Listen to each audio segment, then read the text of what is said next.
اب یہ مختصر سا وقت ہوتا ہے، اس میں کچھ اہم اور ضروری باتیں آپ تک پہنچانا مقصود ہے تاکہ آپ اپنی زندگی کو،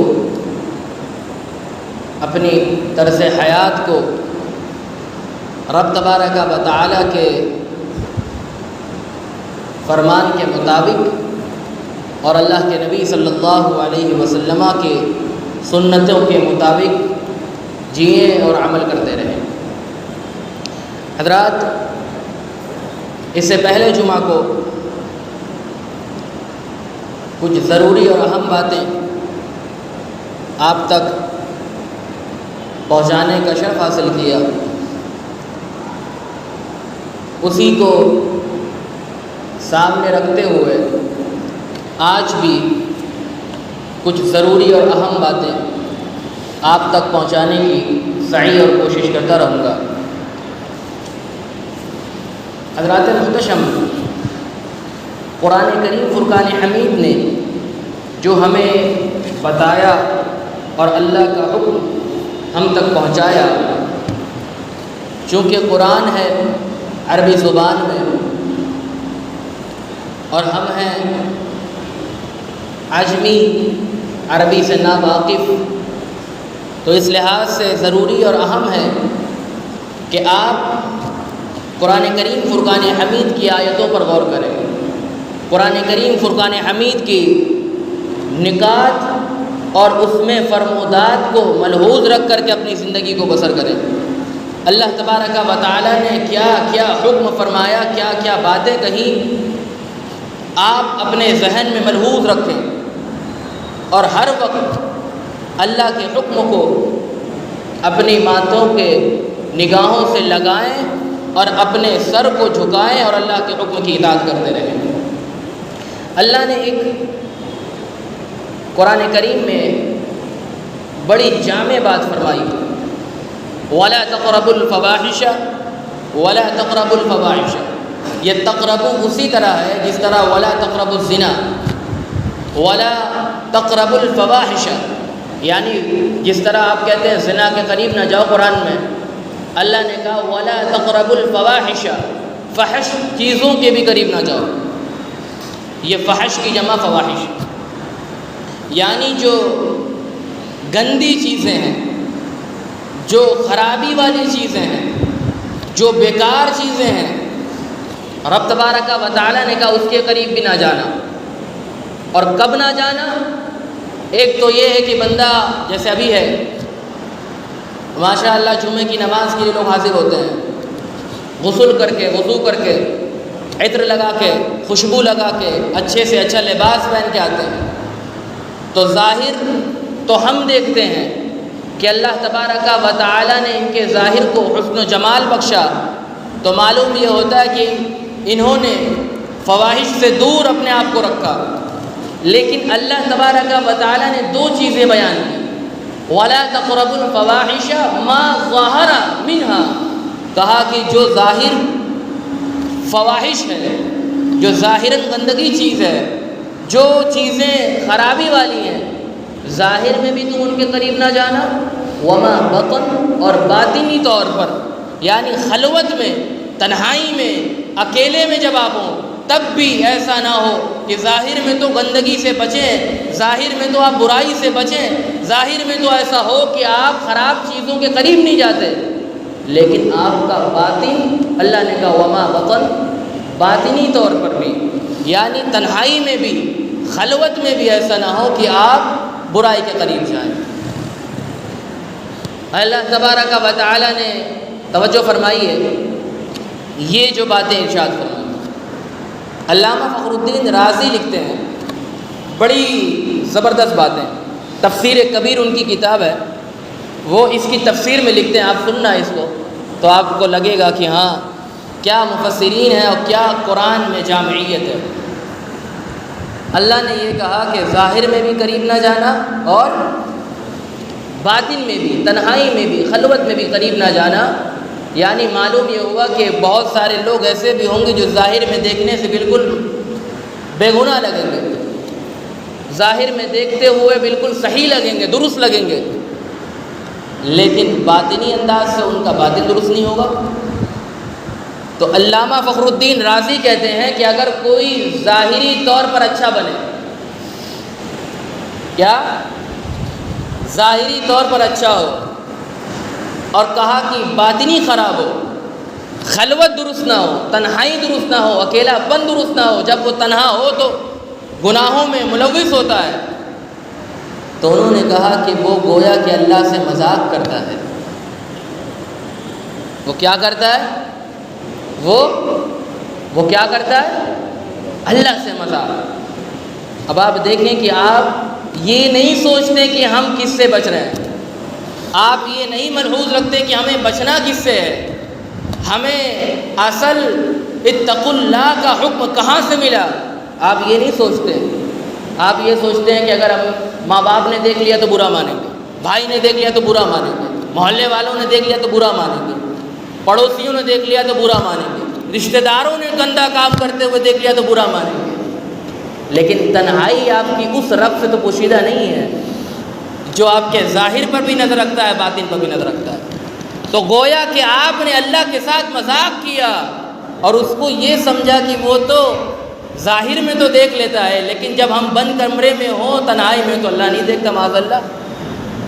تو کہا علامہ فخر الدین رازی نے وَلَا تَقْرَبُوا الْفَوَاحِشَ مَا ظَهَرَ مِنْهَا وَمَا بَطَنَ، کہا کہ جو لوگ ظاہر میں اچھے ہوں باطن میں برے ہوں، کہا کہ وہ اللہ سے گویا مذاق کرتے ہیں۔ اب آپ دیکھیں کہ ہم جس معاشرے میں جی رہے ہیں بہت ساری خرابیاں جنم لیتی ہیں اور بہت ساری باتیں آپ کے سامنے بھی ہوں گی اور آپ خاموش ہوں گے، لیکن یہ معاملہ ایسا ہے کہ بندے کی دنیا بھی سنوارنی ہے اور آخرت بھی سنوارنی ہے، اور ایسا نہ ہو کہ بندہ اپنی دنیا کو دیکھتے ہوئے آخرت بگاڑ دے۔ والدین اور بڑے بوڑھے اپنے یہاں کے چھوٹوں کو ظاہری طور پر دیکھتے ہوئے ان کے باطن کو بگاڑ دیں۔ تو اس لیے صوفیہ لکھتے ہیں کہ ہر شخص پر جو اس کی کفالت میں ہو نگراں رہے، نگرانی کرتا رہے، اس کے ظاہر کو بھی دیکھے اس کے باطن کو بھی دیکھے، تاکہ یہ ہو سکے وَلَا تَقْرَبُوا الْفَوَاحِشَ مَا ظَهَرَ مِنْهَا وَمَا بَطَنَ۔ اب آپ دیکھیں ایک چیز ہے، گھر میں بچے ہیں، بچیاں ہیں، والدین نے ان کی رضا کے لیے، ان کی خوشی کے لیے یا ان کی اسٹڈی کے لیے موبائل دلا دیا۔ اب موبائل دلاتے ہی وہ سوشل میڈیا پر ایکٹیو ہو گئے۔ اب دیکھیں کہ والدین نے موبائل جو دلایا، جو چیزیں دلائی ان کو، وہ اس لیے کہ ان کی ضرورت بن چکی کہ اب آن لائن پڑھائی ہے یا کچھ اور چیزیں ہیں، لیکن سوشل میڈیا کا کیا کام؟ اب مزید یہ کہ وہ بچے اپنے موبائل میں پاس ورڈ لگا کے رکھتے ہیں۔ کیوں لگاتے ہیں پاس ورڈ؟ اور مزید یہ کہ جو ان کے کفالت میں، جس کے وہ کفالت میں، وہ دیکھتا بھی نہیں کہ کیا کرتا ہے میرا بیٹا یا میری بچیاں یا میرے جو چھوٹے بھائی۔ تو ضروری ہے ہر شخص پر وہ نگراں ہیں۔ اللہ کے نبی صلی اللہ علیہ وسلم نے فرمایا کہ تم میں سے ہر سائل بھی ہے، مسئول بھی ہے، ہر شخص کو جواب بھی دینا ہے، اور کسی کے بارے میں اگر سوال ہو تو اس کے بارے میں بھی بتانا ہوگا، یہ نہیں کہ صرف آپ کے بارے میں سوال ہوگا۔ تو یہ چیزیں ملحوظ رکھنا ہوگا کہ جو لوگ اپنے یہاں جس کی کفالت کرتے ہیں نگراں رہیں۔ یہ ایک بنیادی قرآن میں اصول ہے، وَلَا تَقْرَبُوا الْفَوَاحِشَ مَا ظَهَرَ مِنْهَا وَمَا بَطَنَ، کہ لوگ ایسے بھی ہوں گے جو ظاہر میں تو اچھے ہوں گے لیکن باطن خراب ہوگا۔ اور قرآن کی یہ بات ہے، احادیث بھی نہیں کوئی انکار کرے، قرآن کی آیت ہے کہ ظاہر بھی فواحش سے دور رکھو اور اپنے باطن کو بھی، اپنے دل کو بھی، اپنی تنہائی کو بھی، اپنے اکیلے پن کو بھی برائی چیزوں سے، خرابی سے اور گناہوں سے دور رکھنا ہے۔ حضرت عمر رضی اللہ تعالی عنہ نے اپنے دور خلافت میں، آپ اپنے ذہن کو ملحوظ رکھیں تو کچھ باتیں ہوں، دور خلافت میں حضرت ابو موسیٰ اشعری رضی اللہ تعالی عنہ کے پاس خط بھیجا۔ خط بھیجنے کے بعد اس میں جو تحریر تھا وہ آپ کے سامنے سناتا ہوں۔ اس میں دو چیزیں تھیں. کہا کہ صبر دو طرح کا، ایک صبر تو وہ ہے جو جسمانی ہے، اور ایک صبر تو وہ ہے جو اللہ کی حرام کردہ چیزوں سے بچنا، اس کو کہتے ہیں نفسانی. ایک ہے جسمانی، ایک ہے نفسانی. جسمانی کیا ہے؟ جسمانی صبر یہ ہے کہ آپ جائیں یا نماز پڑھیں، بدن کو تھکائیں، اپنی نیند کو قربان کریں، اپنے کاموں کو چھوڑیں، اپنی مصروفیات کو ترک کریں، یہ صبر ہے. اور اللہ کی رضا کے لیے آئے سجدہ جو کریں آپ، یہ جسمانی صبر ہے.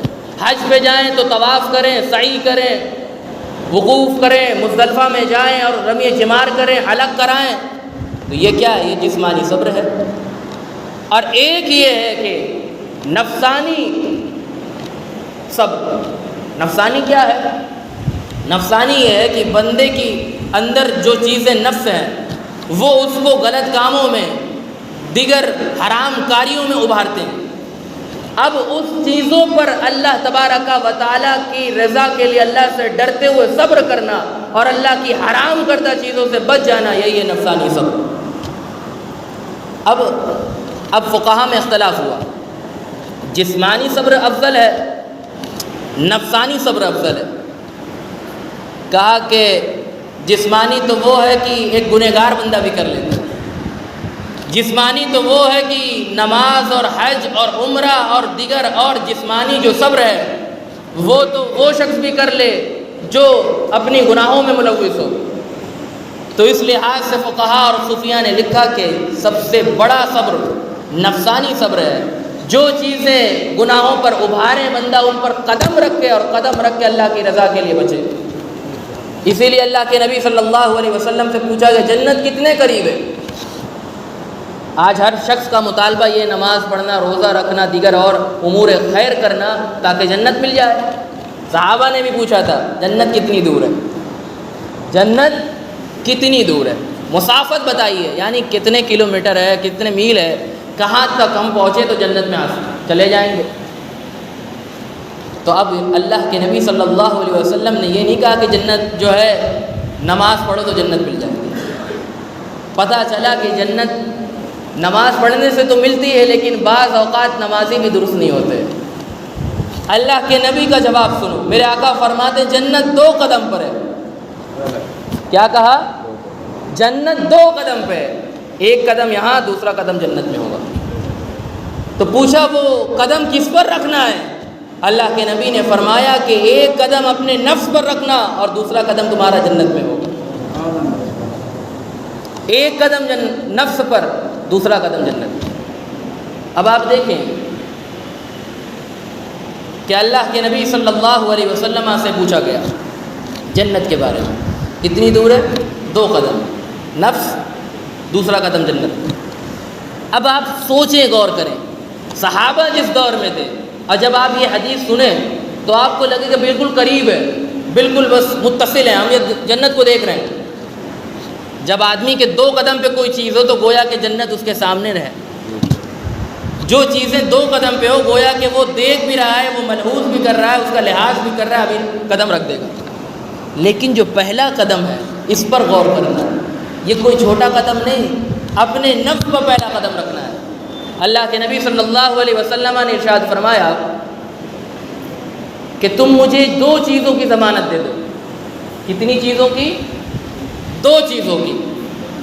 2 چیزوں کی ضمانت دے دو، جنت کی ضمانت میں تمہیں دیتا ہوں.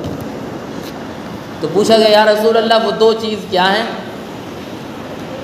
وہ 2 چیز ہے کیا کہ اگر ہم اس کی ضمانت دے دیں؟ یعنی ضمانت کا مطلب یہ کہ اس سے غلط کام نہیں کریں گے. ضمانت کا مطلب یہ کہ اس کو اللہ کی حرام کردہ چیزوں میں نہیں لگائیں گے. وہ 2 چیزیں کیا ہیں؟ بخاری کے الفاظ ہیں، اللہ کے نبی صلی اللہ علیہ وسلم نے ارشاد فرمایا ایک ہے زبان، دوسری ہے شرمگاہ. ایک ہے زبان، دوسری ہے شرمگاہ. اب معلوم یہ ہوا تمام گناہوں کی جڑ اگر کوئی ہے تو یا تو زبان ہے یا تو شرمگاہ ہے. اللہ کے نبی نے ان دونوں چیزوں کی ضمانت مانگی اپنے ماننے والوں سے، اپنے امتیوں سے. کہا 2 چیزوں کی اگر تم مجھے ضمانت دیتے ہو تو گویا کہ جنت کی ضمانت میں محمد الرسول اللہ صلی اللہ علیہ وسلم میں تمہیں دیتا ہوں۔ اب زبان کو دیکھیں، حالانکہ زبان پر الگ بیان ہوگا انشاءاللہ۔ زبان سے دیکھیں گناہ، زبان سے کیا ہوتا ہے؟ جھوٹ بولتا ہے، غیبت کرتا ہے، اور بڑے بڑے گناہوں، دوسرے کو گالی دینا، دوسرے کو ایذا پہنچانا، یہ تمام چیزیں زبان سے ہوتی ہیں۔ اور شرمگاہ سے وہ چیزیں ہوتی ہیں جس کو اللہ نے حرام کر رکھا ہے۔ تو اب ان دو چیزوں کی ضمانت اگر امتی اللہ کے نبی صلی اللہ علیہ وسلم کو دیتا ہے تو میرے آقا فرماتے ہیں کہ میں جنت کی ضمانت اس کو عطا کرتا ہوں۔ پوچھا گیا میرے آقا نبی اکرم صلی اللہ علیہ وسلم سے کون سا گناہ سب سے بڑا ہے؟ بخاری کے الفاظ ہیں، سئل ای الذنب اعظم، سب سے بڑا گناہ کون سا ہے؟ فرمایا ان تجعل اللہ ندن یا ندن وهو خلق، فرمایا کہ تم اللہ تبارک و تعالیٰ کا بیٹا بناؤ کسی کو حالانکہ اس نے تمہیں پیدا کیا۔ یعنی سب سے بڑا اگر کوئی گناہ ہے تو وہ شرک ہے۔ وہ کیا ہے؟ وہ شرک ہے، سب سے اعظم، ان الشرک لظلم عظیم، یہ سب سے بڑا گناہ ہے۔ اور پھر پوچھا ثم ای، پھر کون سا گناہ شرک کے بعد؟ کہ ان تقتل ولدک خشیۃ ان یطعم معک، کہا کہ تم اپنے بچوں کو جو مارتے ہو کس ڈر سے؟ بھوک کے ڈر سے۔ یعنی بھوک کے ڈر سے بچوں کو مار دینا، کہا کہ یہ اس سے بعد، اس کے شرک کے بعد یہ سب سے بڑا گناہ ہے۔ قرآن میں ہے کہ وَلَا تَقْتُلُوا أَوْلَادَكُمْ خَشْيَةَ إِمْلَاقٍ، بھوک کے ڈر کی وجہ سے، اگر 2 بچے ہوں گے تو تیسرا پیدا ہو جائے گا تو کہاں سے کھلائیں گے؟ بھوک کے ڈر کی وجہ سے اللہ کے نبی صلی اللہ علیہ وسلم نے کہا بچوں کو مار دینا، کہا کہ یہ شرک کے بعد سب سے بڑا گناہ۔ وَمَن يَقْتُلْ مُؤْمِنًا مُتَعَمِّدًا، یعنی کسی نے اگر کسی مومن کو جان بوجھ کر کے مارا، بلا گناہ مارا، کسی گناہ نہیں تھا، قرآن کہتا ہے کہ وہ جہنمی ہے۔ تو دوسرا سب سے بڑا گناہ شرک کے بعد یہ ہے کہ تم اپنے بچوں کو مار دینا بھوک کے ڈر سے۔ اب اس کے بعد پوچھا گیا یا رسول اللہ ثم ای، اس کے بعد کون سا؟ کہ ان تزانی حلیۃ جارک، کہا کہ تم زنا کرو اپنے پڑوسن سے۔ یعنی کہ سب سے بڑا گناہ شرک، اس کے بعد املاک یعنی بھوک کی وجہ سے بچوں کو مار دینا، یہ سب سے بڑا گناہ۔ پھر تیسرے نمبر پر اللہ کے نبی نے کہا کہ تمہارا زنا کرنا اپنے پڑوسن سے۔ اللہ اکبر، کہا یہ اس کے بعد سب سے بڑا گناہ ہے۔ اب آپ دیکھیں، یہ نہ کوئی سوچے کہ پڑوسن اگر کہا ہے اللہ کے نبی نے تو دیگر اور عورتوں سے کم گناہ ہے، نہیں، اللہ اکبر، ایسا بالکل بھی نہیں۔ بلکہ اللہ کے نبی صلی اللہ علیہ وسلم نے بیان فرماتے ہوئے جب فرمایا قرآن کی آیت الزانیۃ والزانی فاجلدوا کل واحد منہما 100 جلدہ، اب آپ دیکھیے کہ یہ آیت ہے قرآن کی سورہ نور کی، جب زانی اور زانیہ زنا کر لیں تو اللہ کے نبی صلی اللہ علیہ وسلم نے آیت پڑھی فاجلدوا کل واحد منہما 100 جلدہ، 100 کوڑے مارے جائیں گے۔ کتنے کوڑے؟ 100 کوڑے ان کو مارے جائیں گے۔ اب ہو سکتا ہے خدا نخواستہ کسی کا بیٹا ہو، کسی کا بھائی ہو، یا اسی لحاظ سے کسی کا رشتہ دار ہو زانی یا زانیہ، تو اب دل میں ایک انسیت آ جاتی ہے، دل میں رحم آ جاتا ہے، اور 100 کوڑے مارتے ہوئے کانپ جاتے یہ روح۔ تو قرآن نے کہا کہ فَاجْلِدُوا كُلَّ وَاحِدٍ مِّنْهُمَا 100 جلدہ وَلَا تَأْخُذْكُمْ بِهِمَا رَأْفَةٌ فِي دِينِ اللَّهِ، اللہ نے کہا کہ تمہارے دلوں میں ذرہ برابر بھی ان کے لیے کوئی انسیت پیدا نہ ہو جائے، تمہارے دلوں میں ذرہ برابر بھی زانیوں کے لیے ایک ذرہ برابر بھی اللہ نے کہا کہ ان سے محبت نہ پیدا ہو کوڑے مارتے ہو۔ کیا کہا؟ کوئی اف نہ کرے، کوئی جو ہے انسیت نہ دکھائے، رہے میرا بھائی ہے، میرا جو ہے بیٹا ہے۔ اب چونکہ آپ دیکھیں یہاں تک فرمایا، اب یہ بھی ہے اچھا ایک آدمی جائے اور کمرے میں بند کر کے مار دے 100 کوڑے، ایسا نہیں ہے، بلکہ میدان میں مسلمانوں کی ایک جماعت اللہ کے نبی نے اللہ تبارک و تعالیٰ نے کہا کہ وَلْيَشْهَدْ عَذَابَهُمَا طَائِفَةٌ مِّنَ الْمُؤْمِنِينَ، مؤمنین کی ایک جماعت ان کے عذاب کو دیکھے اور لوگوں کو بتائے۔ کیا؟ مومنین کی ایک جماعت ان کو دیکھے جو کوڑے کھا رہا ہے اس کو دیکھے اور دیکھ کر کے جا کر کے بتائے، اور کہا کہ اگر تم ایمان رکھتے تو یہی کرو گے، وَلْيَشْهَدْ عَذَابَهُمَا طَائِفَةٌ مِّنَ الْمُؤْمِنِينَ إِن كُنتُمْ تُؤْمِنُونَ بِاللَّهِ وَالْيَوْمِ الْآخِرِ، اگر تمہارے دل میں اللہ پر ایمان ہے، قیامت پر ایمان ہے، تو تمہارا یہی حال ہوگا کہ تم ان کو مارو گے بھی، اور جو ہے ان کے لیے ذرہ برابر بھی تمہیں اف نہیں ہوگا، اور تمہاری ایک جماعت ان کے حضور حاضر ہوگی۔ یہ تو 100 کوڑے کا معاملہ تو اس کے لیے ہے جو غیر شادی شدہ ہے، جو غیر شادی شدہ ہے۔ اللہ اکبر۔ اب اگر کوئی شادی کرنے کے بعد، نکاح کرنے کے بعد اگر کوئی معاذ اللہ اس گناہ میں ملوث ہوتا ہے تو پھر ہمارے فقہا کو دیکھو کیا کہتے ہیں۔ یہ ہے فتاوی عالمگیری، تقریباً اس کو فتاوی ہندیہ بھی کہتے ہیں، ہندوستان کا فتاوی عالمگیر بادشاہ کے دور میں لکھا گیا۔ اسی فتاوے کے ذریعے سے عالمگیر بادشاہ حکم دیتے، لوگوں کو سزا سناتے، حدود قائم ہوتا۔ اسی میں ہے کہ اگر کوئی شادی شدہ اگر زنا کر لے، اللہ اکبر، کوئی شادی شدہ عورتیں اگر زنا کر لے، اللہ اکبر، کہا کہ پھر 80 کوڑے نہیں بلکہ میدان میں ان کو رکھ کر کے رجم کیا جائے گا، پتھر مارا جائے گا، اور پتھر بھی اس وقت تک مارا جائے گا جب تک کہ وہ مر نہ جائے۔ اللہ، اور کہا کہ یہ ایسا نہیں کہ کسی حنفی کا، کسی شافعی کا، کسی مالکی کا اختلاف ہو اس میں، کہا بالاجماع تمام فقہا کا اتفاق ہے اس بات پر، اگر زنا ثابت ہو جائے، حالانکہ ثابت کے لیے، ثبوت کے لیے 4 گواہ چاہیے، اگر زنا ثابت ہو جائے تو فقہا کہتے ہیں شادی شدہ ہو تو رجم کیا جائے، پتھر مارے جائیں گے، کب تک جب تک مر نہ جائے۔ اللہ ہو، اتنا بڑا گناہ، اتنی بڑی سزا، لیکن آج ہم دیکھیں کہ ہمارے نوجوان میں تو کوئی خوف ہی نہیں ہے، کوئی ڈر ہی نہیں ہے، کوئی ذرہ برابر، رتی برابر بھی ان کے زبان پر کوئی خوف نہیں، ان کی شکم، ان کے ماتھوں پر کوئی شکم نہیں، کوئی بل نہیں، کوئی خوف نہیں ان کو، اور بلا دریغ وہ اپنے دوستوں کو بتاتے بھی پھریں، بلا دریغ اپنے لوگوں کو بتائیں بھی، اس گناہ پر شاہد بھی بنائیں، گواہ بھی بنائیں۔ اگر گویا کہ یہاں پر اسلامی حکومت قائم ہوتی تو کیا وہ بچتے؟ اب آپ دیکھیں، اچھا یہاں تو اسلامی حکومت قائم نہیں، خیر وہ سچی توبہ کریں، اللہ کے حضور سچی توبہ کریں، اور سچی توبہ کرنے کے بعد عزم مصمم کر لیں کہ آئندہ اس گناہ میں ملوث نہیں ہوں، اور ایسا ارادہ کر لیں کہ کبھی بھی اس گناہ کی طرف اپنے نگاہ کو نہیں اٹھائیں گے، اپنے خیالات کو نہیں لائیں گے، اور اس گناہ کی طرف اپنے آپ کو کبھی بھی مائل نہیں کریں گے، سچی توبہ کریں، تو پھر اللہ کے حضور اگر مقبول ہو گئی تو پھر ان کے لیے آسانی ہے، اور اگر سچی توبہ نہیں کی، یہاں تو بچ گیا، کسی نے نہیں دیکھا، کسی نے گواہی نہیں دی، رجم نہیں کیا گیا، کوڑے نہیں مارے گئے، بچ گیا، تو کیا اللہ کے حضور پکڑ نہیں ہوگی؟ اب دیکھو کہ آخرت میں کیا ہوگا۔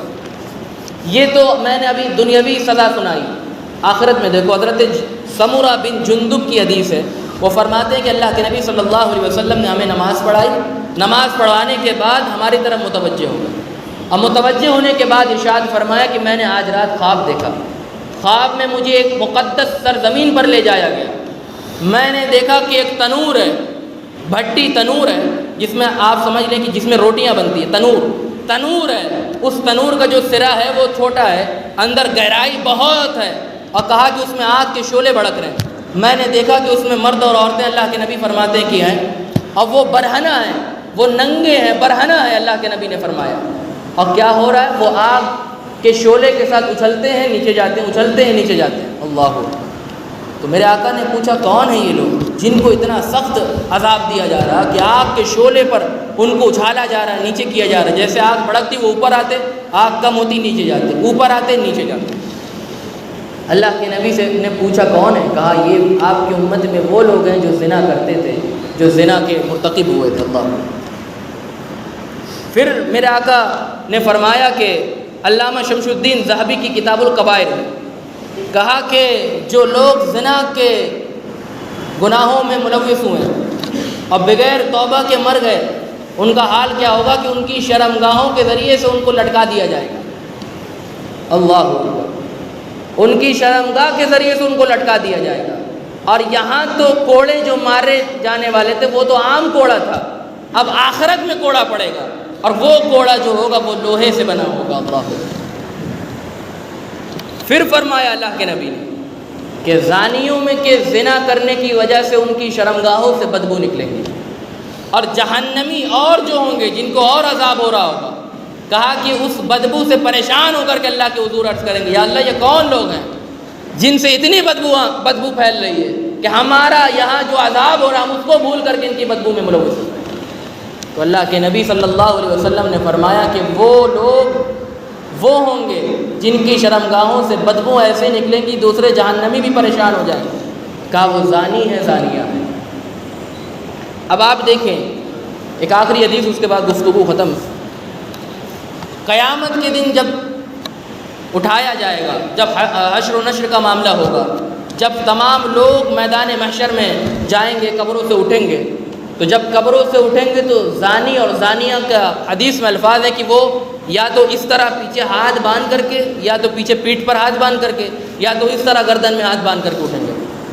اللہ اکبر۔ جب وہ اٹھیں گے تو اب اور جو محشر میں لوگ ہوں گے، تمام لوگ ہوں گے، وہ دیکھیں گے یہ کیا ماجرا ہے ان کے ساتھ۔ اب دنیا میں تو بہت اچھا بن رہا تھا، دنیا میں تو بڑے بڑے منصب پہ فائز تھا، دنیا میں تو بہت ہی اعلیٰ مقام پہ فائز تھا، اب قبر سے اٹھایا جا رہا ہے تو ہاتھ پیچھے بندھا ہے، قبر سے اٹھایا جا رہا ہے تو ہاتھ پیچھے ہے۔ اہل محشر پوچھیں گے یا اللہ یہ کون ہے؟ اللہ کہے گا کہ میں اس کا حساب لوں گا۔ اب اللہ حساب لے گا، اللہ کہے گا کہ بتا تو کون ہے؟ یا اللہ میں نے کوئی گناہ نہیں کیا، میں نے کوئی گناہ نہیں کیا۔ اللہ فرمائے گا کہ اس کے منہ کو بند کر دو، منہ بند ہو جائیں گے۔ اب اللہ ران کو حکم دے گا بتا تو نے کیا کیا، اللہ ہاتھ کو حکم دے گا تو نے کیا کیا، اللہ ہونٹوں کو حکم دے گا تو نے کیا کیا۔ اب یہ سوچیں کہ اللہ تبارک و تعالیٰ کے حضور جب انکار بندہ کرے گا میں نے یہ نہیں کیا یا اللہ، تو جس ہاتھوں سے کسی غیر محرم کو اس نے چھوا تھا وہ ہاتھ گواہی دے گا، جس ہونٹوں سے کسی غیر محرم کا بوسہ لیا تھا وہ ہونٹ گواہی دے گا، جس شرمگاہ کے ذریعے سے، رانوں کے ذریعے سے کسی غیر محرم کے ساتھ زنا کیا تھا۔ اللہ اکبر۔ آج تمہاری زبان تو تم تو کہہ رہے ہو کہ میں نے کچھ نہیں کیا، وہ ران بولیں گے اللہ کے حضور کہ مولا اس نے یہ گناہ کیا، مولا اس نے۔ اب جب یہ ہوگا تو اہل محشر دیکھ کر کے دنگ رہ جائیں گے، اللہ اکبر یہ کیا ماجرا۔ اس کے بعد اللہ فرمائے گا کہ اے فرشتوں لکھ لو، اٹھا لے جاؤ اس شخص کو اور جہنم میں ڈال دو، جہنم میں پھینک دو۔ اب آپ دیکھیں کہ یہ سب وعیدیں، یہ سب باتیں کس کے لیے؟ جو دنیا میں ذرا سی لذت حاصل کرنے کے لیے، تھوڑی سی لذت حاصل کرنے کے لیے اپنے حضور کے، اپنے نبی کے فرمان کے خلاف جاتا ہے، اللہ تبارک و تعالیٰ کے قرآن کے خلاف جاتا ہے، اللہ کے حکم کی عدولی کرتا ہے، اپنی شریعت سے بغاوت کرتا ہے اور گناہوں میں ملوث ہو کر کے اپنے آپ کو ڈبو لیتا ہے، دنیا میں بھی اس کا ٹھکانہ کیا ہے؟ اس کو کوڑے مارے جائیں گے یا رجم کیا جائے گا، اور آخرت میں بھی اس کا یہ ہے کہ اس کو جہنمی قرار دیا جائے گا۔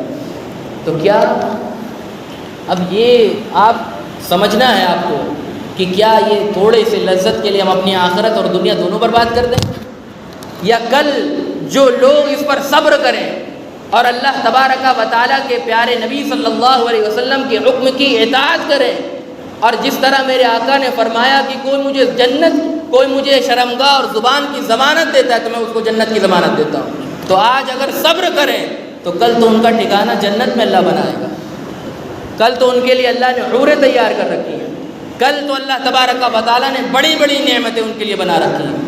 آج جو نعمتیں ہیں، جو ذرا سی لذتیں ہیں، آپ ان کے لیے اپنے آپ کو خراب کرتے ہیں۔ لہٰذا جو لوگ کسی بھی طرح سے اس میں ملوث ہو، خدا نخواستہ آئندہ کے لیے توبہ کریں، عزم مصمم کریں، پکا ارادہ کریں، اور ایسا ارادہ کریں کہ کبھی وہ ارادہ متزلزل نہ ہو، وہ ٹوٹے نہ، اور آئندہ کے لیے یہ خیال کر لیں کہ جس کاموں کے لیے اللہ نے ہمیں منع کیا کبھی اس کام کی طرف نہیں جائیں گے، جس حرام کردہ چیزوں کے لیے اللہ نے ہمیں حکم دیا اس حرام کی طرف نہیں جائیں گے، بھلے ہی سے ہمارے لیے لوگ ہمیں برا کہیں، غلط کہیں، کچھ بھی کہیں، لیکن ہمارے لیے اللہ کی رضا اور اللہ کے رسول کی رضا یہ اول مقصد ہو۔ اللہ تبارک و تعالیٰ ہمیں دین کی سمجھ عطا فرمائے۔ نیک عمل کرنے کی توفیق عطا فرمائے، گناہوں سے دور رہنے کی توفیق عطا فرمائے، ہمارے نوجوانوں کو صحیح سمجھ عطا فرمائے، ہمارے نوجوانوں کو صحیح سمت اللہ تبارک و تعالیٰ صراط مستقیم پر چلنے کی توفیق عطا فرمائے۔ وآخر دعوانا الحمد للہ رب العالمین۔ سنت پڑھنا ہے۔